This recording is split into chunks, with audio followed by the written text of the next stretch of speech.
નમસ્કાર દર્શક મિત્રો, તાજી ખબરમાં આપનું સ્વાગત છે। બનાસકાંઠા ડિસ્ટ્રિક્ટ ક્રિકેટ એસોસિએશનને 14 વર્ષ બાદ એક સક્રિય સુકાની મળ્યા છે। પાલનપુર ખાતે યોજાયેલી બનાસકાંઠા ડિસ્ટ્રિક્ટ એસોસિએશનની પ્રમુખ પદ માટેની ચૂંટણીમાં આજે ડીસાના પૂર્વ ધારાસભ્ય શશિકાંતભાઈ પંડ્યાની બિનહરીફ વરણી થઈ છે।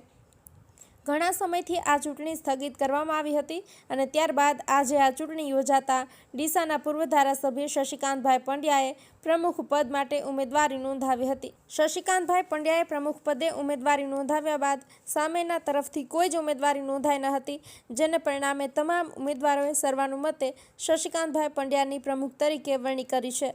બિનહરીફ પ્રમુખ તરીકે વરણી થયા બાદ શશિકાંતભાઈ પંડ્યાએ જણાવ્યું હતું કે બનાસકાંઠા જિલ્લાના ક્રિકેટમાં અત્યાર સુધીમાં જે વિકાસ નથી થયો તે વિકાસ કરવામાં આવશે। સાથે સાથે તેમણે જણાવ્યું હતું કે બનાસકાંઠામાં જિલ્લાના ઉભરતા ક્રિકેટરોને હવે યોગ્ય પ્લેટફોર્મ પૂરું પાડવામાં આવશે અને તેમની જે પણ કંઈ રજૂઆત હશે તેને સીધી ગુજરાત ક્રિકેટ એસોસિએશન સુધી પહોંચાડવામાં આવશે।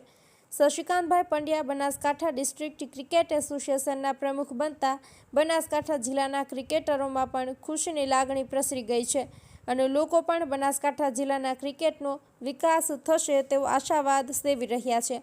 બનાસકાંઠા ડિસ્ટ્રિક્ટ ક્રિકેટ પ્રમુખ શશિકાંતભાઈ પંડ્યાએ મીડિયા સાથેની વાતચીતમાં જણાવ્યું હતું કે જે 14 વર્ષથી વિવિધ કેટેગરીની ડિસ્ટ્રિક્ટ ક્રિકેટ ટુર્નામેન્ટ નથી યોજાઈ તેનું આગામી સમયમાં આયોજન કરવામાં આવશે કે જેનાથી બનાસકાંઠા જિલ્લાના ક્રિકેટરોને સારું એવું ઉમદા પ્લેટફોર્મ પણ મળી રહે। મહેશ સિંહ રાઠોડ, બનાસકાંઠા।